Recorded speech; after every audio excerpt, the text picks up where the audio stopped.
പുസ്തകങ്ങളായി Sharjah അന്താരാഷ്ട്ര പുസ്തകോത്സവ വേദിയിലേക്ക് ഇന്ന് എത്തുകയാണ്. വളരെ അഭിമാനത്തോടുകൂടി ഞങ്ങൾ 101 പേരുടെ പുസ്തകങ്ങളുമായി എത്തിയിരിക്കുന്നു. ഞങ്ങളുടെ ജനറൽ സെക്രട്ടറി ശ്രീമതി രാജി അരവിന്ദ് പെണ്ണിലത്തിൻ്റെ സ്വന്തം അമ്മയാണ് ഞങ്ങളുടെ ഒപ്പമുള്ളത്. ഞങ്ങളേവരും കേരളത്തിൻ്റെ വിവിധ ഭാഗങ്ങളിൽ നിന്ന് ഇവിടെ എത്തിച്ചേർന്നിരിക്കുന്ന ഞങ്ങളുടെ ഓരോരുത്തരെയും പുസ്തകം വെളിച്ചം കാണിക്കുവാനായിട്ടാണ്.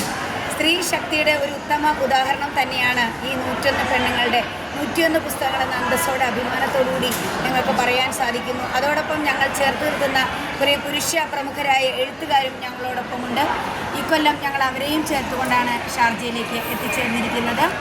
ഞങ്ങളുടെ എഴുത്തുകൾ സമൂഹത്തിനൊരു മാറ്റത്തിൻ്റെ പുതുവഴി തെളിക്കട്ടെ എന്ന് പ്രാർത്ഥിക്കുന്നു. സമൂഹത്തിൻ്റെ വിവിധ തുറകളിൽ വിവിധ മേഖലകളിലുള്ള എല്ലാവരെയും കോർത്ത് ഇണക്കിക്കൊണ്ടുപോകുന്ന ഞങ്ങളുടെ ഈ പെണ്ണിലത്തിൻ്റെ അമ്മ തന്നെയാണ് പെണ്ണിലത്തിൻ്റെ ഏറ്റവും വലിയ ശക്തി എന്ന് പറഞ്ഞുകൊണ്ട് ഞങ്ങളേവരും ഞങ്ങളുടെ പുസ്തക പ്രകാശനത്തിനായി തയ്യാറാവുകയാണ്.